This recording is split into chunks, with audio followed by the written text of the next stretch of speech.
Shalom, frères et sœurs en Christ, que le Seigneur vous bénisse.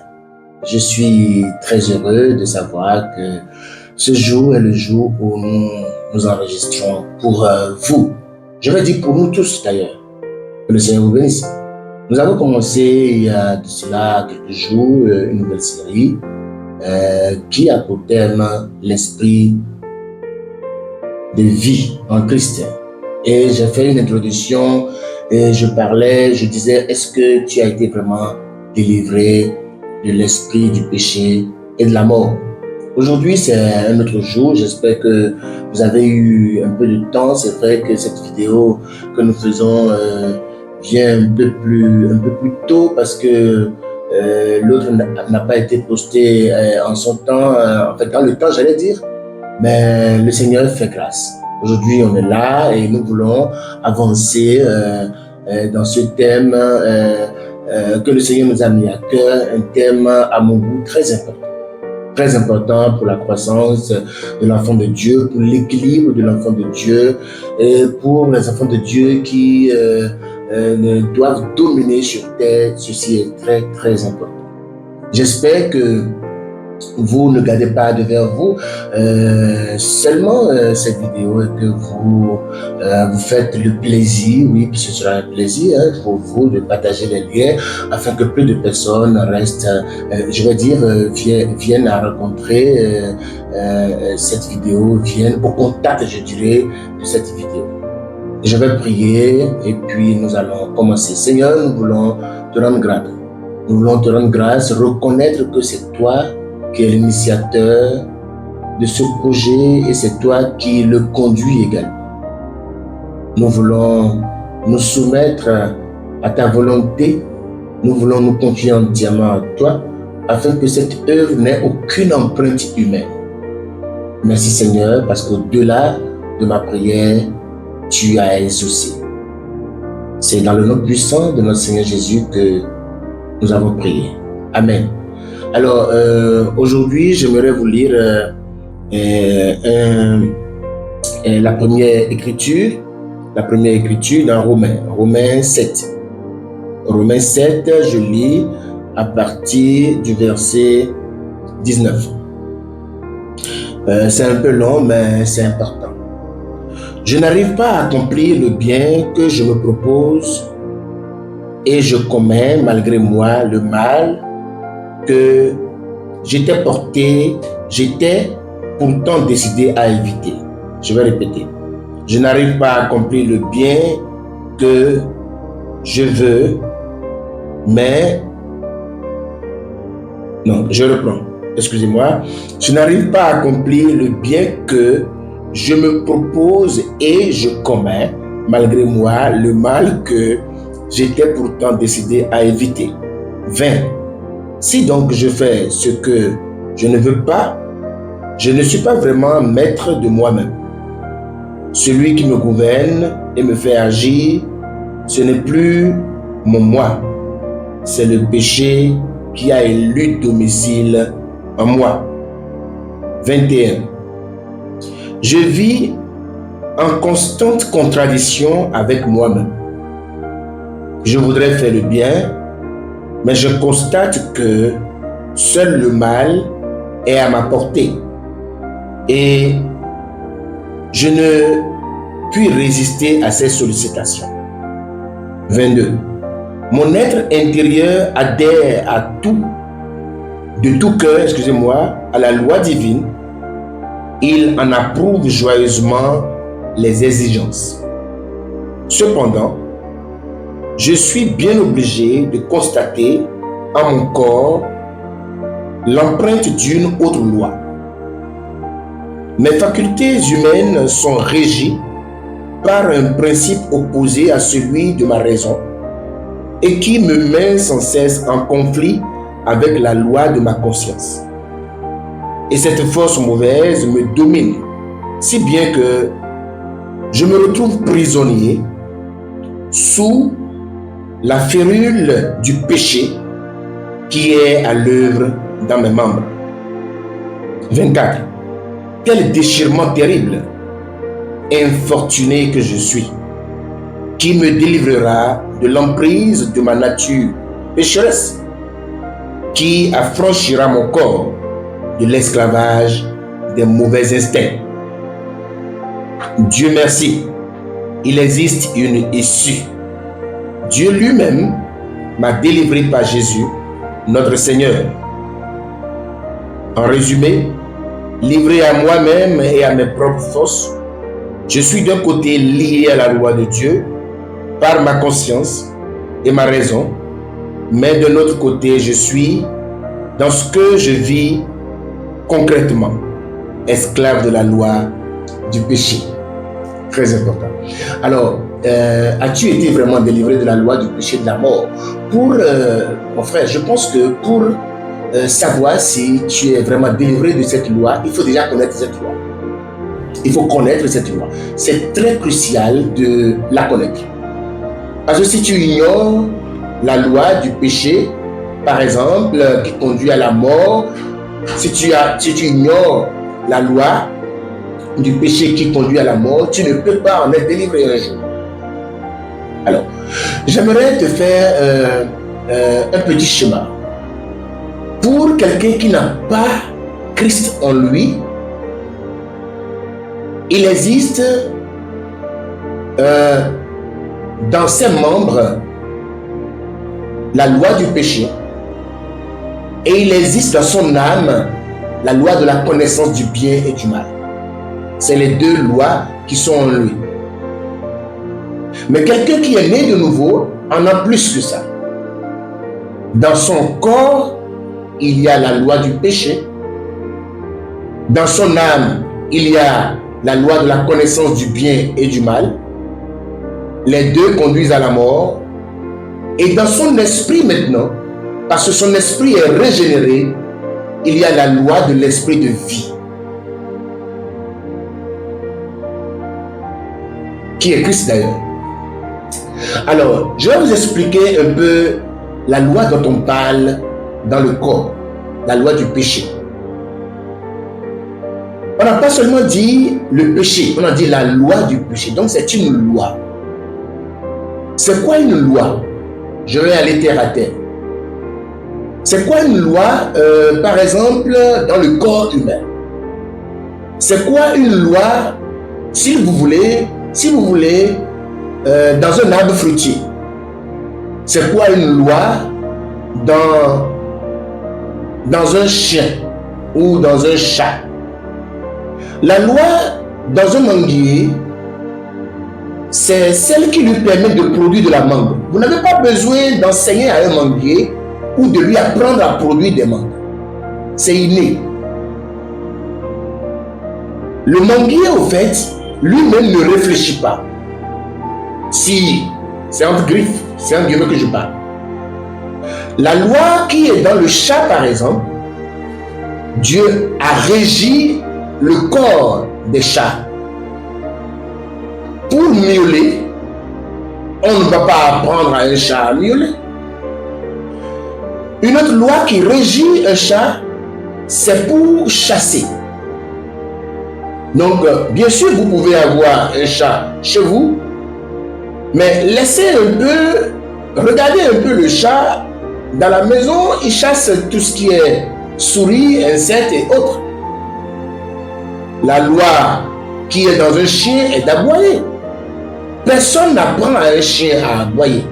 C'est inné dans le chien. Alors, revenons-en au corps de l'homme, à l'homme physique.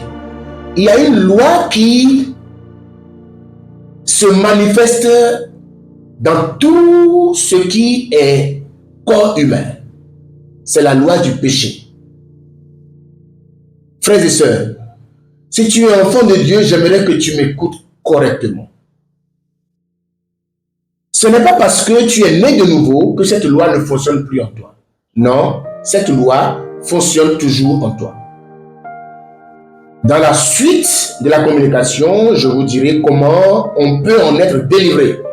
Mais aujourd'hui, je suis là déjà pour que nous comprenions cette loi. Est-ce que tu n'as pas compris, comme je l'ai lu, que tu veux bien faire, mais dans beaucoup de cas, tu ne fais pas ce que tu veux. Oui, c'est une loi au fait qui fonctionne en toi. Il y en a qui sont désespérés. Il y en a qui sont, au fait, il y a des enfants de Dieu qui n'arrivent plus à se pardonner. Parce qu'ils ont la volonté de bien faire, d'obéir à Dieu. Mais ils n'arrivent pas à le faire. Et ils sont enfermés comme esclaves, effectivement, du péché. Ils sont enfermés dans le péché, comme esclaves, comme étant son esclave. J'ai dit dans la vidéo précédente que le corps physique n'aime pas les choses de Dieu. Et c'est maintenant que je dis le pourquoi. Le corps physique n'aime pas les choses de Dieu parce qu'il y a une loi, la loi du péché étant en lui, ne lui permet pas d'aimer les choses de Dieu. Ne lui permet pas de faire les choses de Dieu. Et même, il n'a pas les capacités de faire les choses de Dieu. C'est pourquoi je dis aux gens, souvent aux amis pasteurs et à tous qui sont enfants de Dieu, c'est inutile de dire ne péchez pas. Non, c'est pas biblique, frère. Pasteur, ce n'est pas biblique de dire ne pêche pas.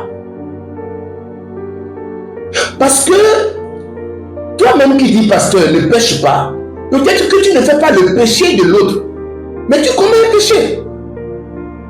Parce que commettre le péché, au fait, c'est faire quelque chose en dehors du plan de Dieu. Ce n'est pas le mensonge forcément.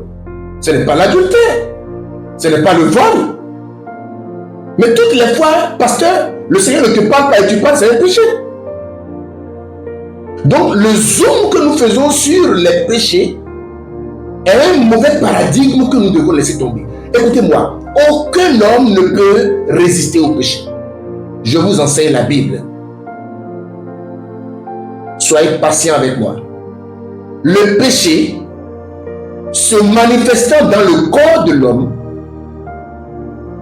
ne peut pas être dominé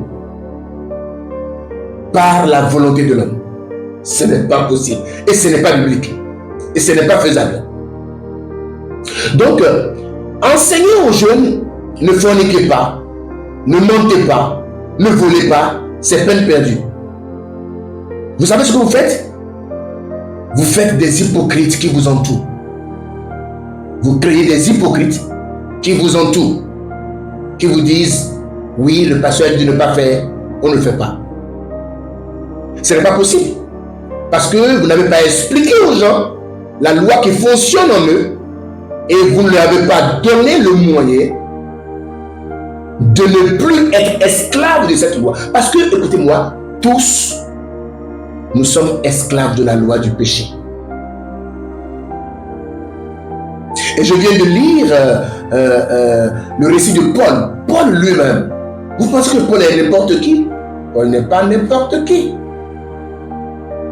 Et il y a des gens qui ont pensé que ce que Paul a écrit ici, c'est son expérience avant sa nouvelle naissance. Je me demande d'où est-ce qu'il tient ça, c'est faux. Paul était apôtre, mais cette loi fonctionnait en lui. Je vais vous dire pourquoi il était apôtre. Parce qu'il a fini par trouver la solution. Quelqu'un qui est dans le monde ne peut pas se rendre compte que il y a la bonne volonté, mais le mal est attaché à lui et que finalement il a trouvé une solution. Il a trouvé la réponse. Parce que Paul a trouvé la réponse. Voilà tout l'objet de cette communication. Nous allons communiquer, nous allons partager avec vous la réponse unique. Je vais dire l'unique réponse à ce phénomène de la loi du péché. C'est une loi. Le corps humain ne sait pas obéir à Dieu. L'homme sans Dieu ne peut ne pas mentir. Ce n'est pas possible. L'homme avec Dieu peut arrêter de mentir s'il comprend ce que nous disons ici, s'il comprend ce qui se passe et s'il met la main sur la réponse. Donc, parents, arrêtez de dire à vos enfants ne péchez plus. Arrêtez de dire à vos enfants ne faites plus ça. Expliquez-leur. Expliquez-leur les lois qui fonctionnent en eux et expliquez-leur la loi de vie, la loi de l'esprit de vie qui surpasse toutes les lois. Je vais en venir. Très important. Donc aujourd'hui, nous sommes là pour révéler la loi du péché qui fonctionne dans tout, c'est que dans la vie de tout le monde. Je vais répéter, si nous ne sommes pas enfants de Dieu, nous avons cette loi qui régit dans notre corps. Après, nous avons la loi de la connaissance du bien et du mal. C'est que cette loi fonctionne dans la logique, pas la logique, donc cette loi est dans notre âme. Vous savez, nous sommes une entité à 3 parties et nous avons aussi une loi dans chacune de ces parties. La loi du péché dans le corps, la loi de la connaissance du bien et du mal dans notre âme et la loi de l'esprit de vie en Christ est dans notre esprit. Ça veut dire que tous ceux qui sont enfants de Dieu, heureux que vous êtes, vous pouvez maintenant avoir le dessus sur la loi du péché, sur la loi de la connaissance du bien et du mal. Donc, j'aimerais résumer en disant que le Seigneur a permis que nous comprenions ces choses et si nous ne comprenons pas ces choses, nous serons toujours en train de dire mais pourquoi est-ce que telle chose m'arrive, pourquoi est-ce que je veux faire telle chose, j'ai bien envie de faire le bien, je n'arrive pas à faire le bien, etc. etc. J'espère que les courtes vidéos nous font plus du bien que de longues vidéos parce que ça vous permet de prendre du temps et de méditer à ce que nous disons, de rentrer dans la vie de ce que nous disons et très très vite nous vous reviendrons avec une vidéo qui va nous amener encore plus loin. Que le Seigneur vous bénisse. N'oubliez pas de partager ces vidéos, partager les liens, parler de la chaîne YouTube qui fonctionne depuis quelques années maintenant, parler du blog chrétien Parole Révélée et que les gens viennent au contact de la parole parce que Christ est la vie. Prions. Seigneur, nous voulons te rendre grâce. Nous voulons te rendre grâce pour ce moment que tu nous as accordé. Nous te rendons grâce et te remercions parce que tu lèves le voile afin que nous comprenions que la loi du péché fonctionne en nous et nous n'avons pas la possibilité d'aller contre si nous ne comptons pas sur toi. Nous voulons déjà te remercier parce que savoir que c'est une loi qui fonctionne en nous permet de faire la moitié du chemin. Permet que prochainement nous puissions aller encore de l'avant afin que notre délivrance soit totale. Parce que tu as prévu nous délivrer et nous devons effectivement être délivrés.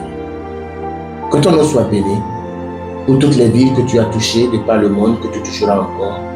C'est dans le nom puissant de notre Seigneur Jésus. Nous avons prié. Amen. Que le Seigneur bénisse.